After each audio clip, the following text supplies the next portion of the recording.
Paramashivoham. Om Nithyananda Paramashivoham. Om Nithyananda Paramashivoham. Om Nithyananda Paramashivoham. Om Nithyananda Paramashivoham. Om Nithyananda Paramashivoham. Om Nithyananda Paramashivoham. Om Nithyananda Paramashivoham. Om Nithyananda Paramashivoham. Om Please relax. Nithyananda Paramashivoham. Yes, all of you can slowly, very slowly, please open your eyes. Nithyananda Paramashivoham. Om Nithyananda Paramashivoham. Today, all of us, for every one of us, we are on the 21st day of Paramashivoham, and very, very soon, we're all going to be receiving the darshan, live darshan of Kalyana Sundaramurti and our beloved Swamiji.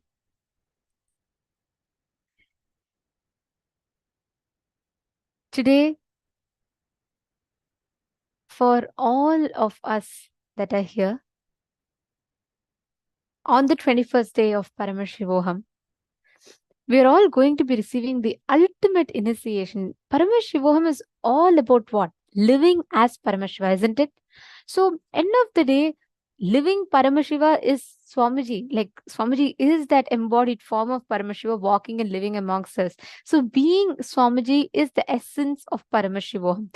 Being in oneness with Swamiji, becoming that manifestation, consciously manifesting Swamiji is the essence of Paramashivoham. And that is what all of us are going to be focusing on or understanding today. And very, very shortly, we're all going to be receiving the darshan.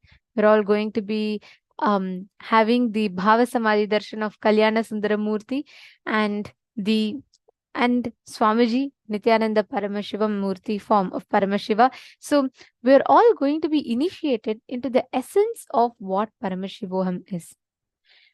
Manifesting the Ananta Kalyana Gunas of Paramashiva means manifesting all the auspicious qualities, auspicious components of Paramashiva. We will be learning about this through the day as well. Today is the day where all of us are going to be enjoying, experiencing the most auspicious darshan, because this is like Swamiji as Swamiji, the Purnavatara of Paramashiva that we all are going to be experiencing. And today we are going to be having the coronation ceremony happening. At that time, all of us are going to be literally witnessing the royal coronation happening and the auspicious component of Bhagavan Kalyana Sundaramurti, the form of Paramashiva, whose darshan all of us are going to be experiencing, to just start manifesting in each one of us. And I know we are very, very delighted. Actually, anyone who wants to experience fulfillment in your life, like you have, and especially with your relationships, you can get them and settle down Today, the darshan is going to start in a few more minutes. Very shortly, the darshan is going to start. You can get your husband or wife or even your mother, father, with whoever you want to deepen your relationship. You can get them and settle down. Take a few minutes and invite them to join the darshan right now. This space is so auspicious. Just by sitting and witnessing the ritual, being part of the rituals that are going to be happening. Already grand rituals are happening in the KAILASA temples across the globe. And we are going to be witnessing the live darshan very shortly. So you can go and invite any of your family members, especially your husband or your wife, to be with you right now to experience this darshan, because this darshan will deepen the space of completion that you have with your spouse, and it will start manifesting the Ananta Kalyana Gunas of Paramashiva. So beautifully, you will start manifesting the auspicious qualities, the eternal qualities of Paramashiva within you. So you can take a few minutes and quickly invite them. This form is very, very significant as Paramashiva comes down as Somasundareshwara. So just to make like a gist of what it is exactly, we'll take you all through a very quick story, but very, very shortly, in just a few minutes, we are going to be receiving the darshan of Swamiji. So please do not miss. We are going to have a very special coronation celebration. So please, let's all get ready to see the Pattabhishekam, the coronation of Paramashiva. Swamiji himself will be getting the coronation. He'll be receiving the coronation and accepting the whole thing. So I request every one of you to please gather your friends, family members, all of them for witnessing this most beautiful celebration of the coronation of Sundareshwara Paramashiva. So this is a very beautiful story in itself, the happening, the Leela. This goes way back to the around 3138 BCE, like way back, right? And Pandyas were one of the longest ruling dynasty of the modern day history. To this day, the Pandyan civilization was one of the longest ruling civilizations of the, not just Hindu history, the entire world history. So Pandyas itself means old, ancient. And it is in this Pandyan dynasty that a great king is born, Malayadwaja Pandyan. And it's a very, very beautiful story. And this goes back to the Sangam literature, which is one of the ancient basis of the modern literature and language, which is the ancient basis of even the Tamil literature, goes back to these Sangam literature time period. And it was in this time that Malayadwaja Pandyan was born. And he goes on to, he even participates in the Mahabharata war in the, in the due time course. He also participates in the Mahabharata war. And even Malayadwaja Pandyan is even a contemporary of Bhagavan Sri Krishna. So it is in that time period. And what happens is to Malayadwaja Pandyan, Malayadwaja Pandyan and Devi Kanchanamala, the couple, are childless for a long period of time. And they pray to Paramashiva and they pray to Devi Parashakti. They perform the Putra Kameshti Yajna. And Devi, pleased with their performance, their yajna, she herself blesses them and tells she will be born as their own child. This also has another, a little bit of a history to it, that Devi Kanchanamala actually in her previous birth had performed, was a very great devotee of Devi, and she had performed intense penance to receive Devi herself as her child. And so to fulfill that boon, Devi herself appears and blesses the couple, saying she herself will be born as their child And so from the fire, a young 3-year-old girl walks out of the fire. And she walks out with 3 breasts, which is not normal, right? So she comes out, and the Divya Sharira, the Ashariri voice tells that the moment Devi meets her divine consort, her 3rd breast would disappear. The couple, extremely rejoiced with this auspicious happening, they name her as Tadadagai, and she is brought up with all the best, most auspicious qualities. She's brought with, she's taught everything: warfare, archery, administration. She masters all of this. And as she grows up, it is time for her marriage age to come. And the couple are looking for, finding the best groom, because she grew up learning all the martial arts and she became a fine warrior who excelled particularly in archery, sword fighting. She also mastered all the 64 arts, including music and arts, dance, Vedas, Shastras. And she grew up to become an able, wise, and a just administrator. And Malayadwaja Pandyan, at this point in time, he fights from the Pandavas' side during the Kurukshetra war, during the battle. And Malayadwaja, actually, even during the battle, it is recorded in the Mahabharata, in the Drona Parva, in the 23rd chapter. It is recorded that Malayadwaja Pandyan directly fights against the Dronacharya, the teacher of both the Pandavas and Kauravas. And Malayadwaja goes on further to take on Drona's son Ashwathama, and that is in that battle he gets killed, as per the Mahabharata. And after the death of her father, Princess Tattadagai, Meenakshi, ascends the throne, and she takes the oath as the queen of Madurai. And before this, just before Malayadwaja Pandyan goes on to the war, he is looking for a suitable groom for Devi Meenakshi.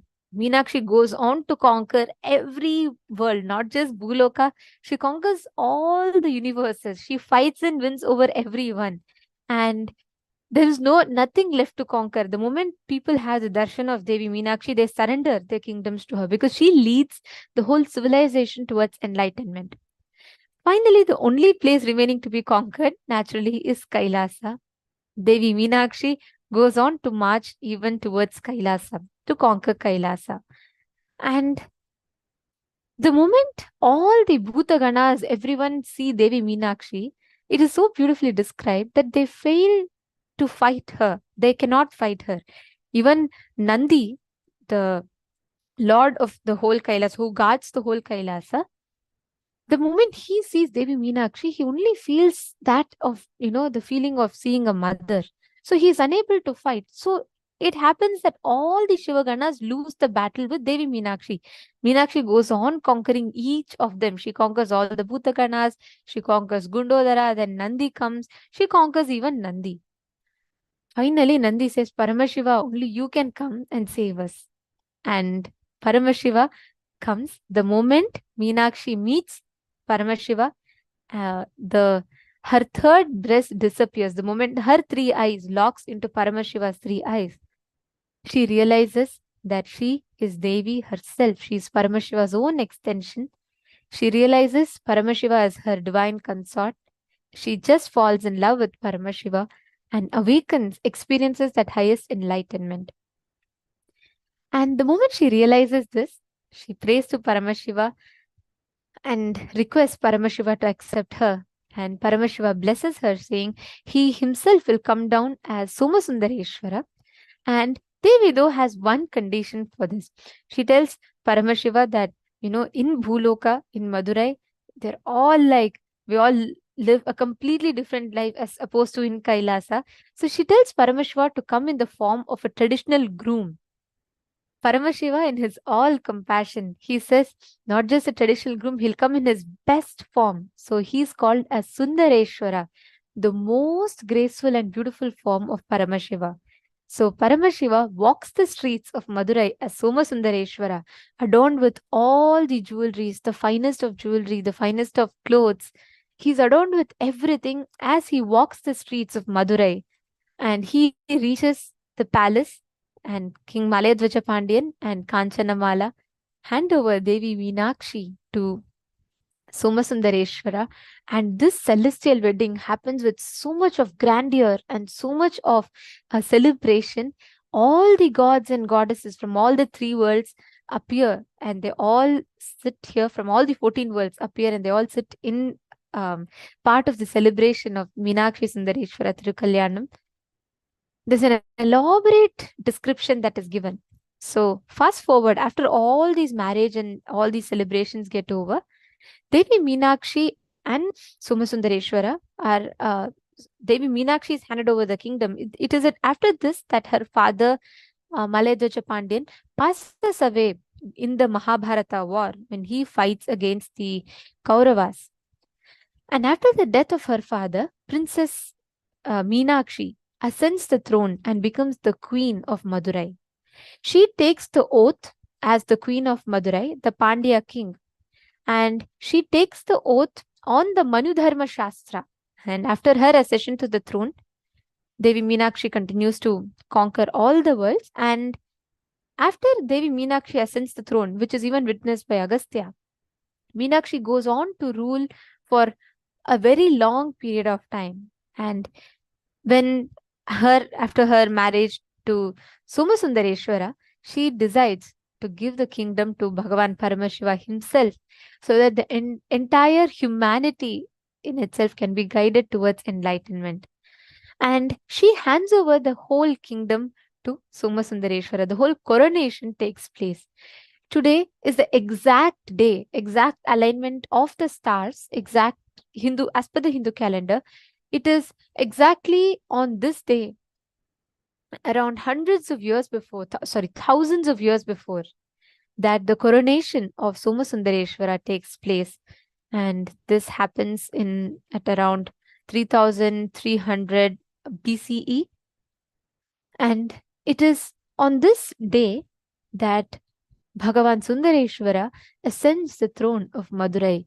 He sits in the Madurai Sarvagnya Pita, and he ascends the throne, starting to rule the entire kingdom of Madurai, guiding all of them into enlightenment, fostering a beautiful civilization that would walk on to become the golden age of the entire human civilization in itself. He ascends the Kailaso Nata Shyamala Pita Sarvagnya Pitam. Means Kailaso Nata means Kailasa Unnata, the best of Kailasas is the Madurai Kailasa. And Paramashiva ascends the throne as the king of Kailaso Nata Shyamala Pita Sarvagnya Pitam. Today, this very happening takes place, and the Madurai temple celebrates the coronation of Paramashiva, and the Madurai temple will be performing the coronation, and exactly at that same point in time, Swamiji himself will be accepting all the coronation offering that is made today, and we will be seeing the live Kailasas from around the globe will be performing the coronation to Swamiji. Today, thousands of years later, Meenakshi and Sundareshwara themselves have descended in their embodied form as our beloved Swamiji, the Supreme Pontiff of Hinduism. And Swamiji will be accepting the coronation, which we're all about to witness very, very shortly. Understand, when we have this darshan today, we are going to be seeing, how many of you here want to manifest all auspiciousness in your life? See, actually, whoever, even if they have attended even one day of this season, or even if they have attended one day of any other previous seasons, just connect with all of them, immediately get them, let them not miss today's darshan. Because today, when you are having the darshan of Swamiji in this format, Kalyana Sundara Murti and our beloved Swamiji, it will actually, you'll see in a very, very, very beautiful way Swamiji will just shower all of them with so much of auspiciousness, mangalatva, and whatever they are wanting from life, everything will start manifesting. So you can invite all of them immediately. Take a few minutes, and you all can go ahead and invite all your friends, whoever has attended even one day of the program. Go ahead and give them an invite. I see more and more participants joining. Actually, some participants do not know that the darshan is starting now. So take a few minutes. We request everyone to immediately go ahead and invite all your friends. If you just look around, if you do not find your friends over here, take a moment and invite them. Ma Mohini Lata is saying, Ma, today I want to do full day program. Wonderful. Yes, welcome. We are going to be having the full day program. Right now, can I request all the participants to kindly acknowledge? If you can take a quick few minutes and go ahead and invite the people, the participants that are not here with us today. See, one very important thing is the Nayana Diksha that happens during this time. See, this is not just Swamiji coming with that. See, Swamiji radiating this and blessing all of us is one.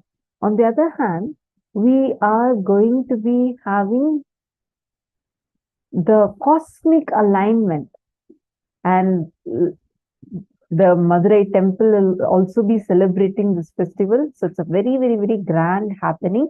I request all of you to take a quick few minutes, invite everyone and let them not miss today. Okay, I already see some of you calling. Great. Now it's time we all get ready for the darshan.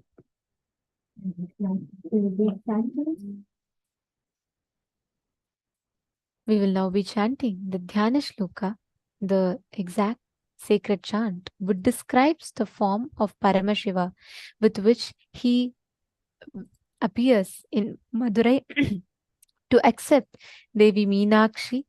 And we are all going to be now chanting the Dhyana Shloka, meditating on that form of Paramashiva.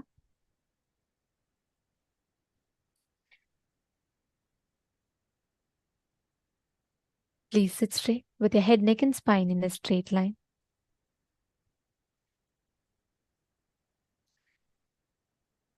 Sindura param trinetram yuga bhuja sahitam harakeyura bhusham divyair vastrair vritangam varasamuchitalasad vesha yuktam shubhangam Vande Kalyana Murtim Karatala Kamale Devi Hastam Tathanam Haste Tankam Mrigam Chatatamavadharam Bhaddhagandendu Chudam.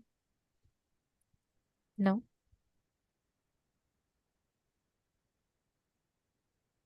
let us all get ready to receive the darshan. Please chant the Mahavakya. Let us get ready to receive, witness the cosmic celebration of Meenakshi Sundareshwara Tirukalyanam. Please sit straight with your head, neck and spine in a straight line. Chant the Mahavakya. Om Nithyananda Paramashivoham. Chant the Mahavakya. Paramashivoham. Experience of manifesting the space of Paramadvaita, the pi of Paramashiva. Swamiji said, we'll all be manifesting the Ananta Kalyana Gunas of Swamiji. Now, we're all going to be manifesting a very, very beautiful power. The power of Ashtamaha Shaktis, where you're going to be able to increase, decrease, alter anything as per your will. You will be able to manifest the power of Anima and Mahima. And let us all start with the manifestation. I request every one of you here to pick up any object of your choice. And you can place that object right in front of you, take its measurement, and you can just manifest the power to increase the size of the object.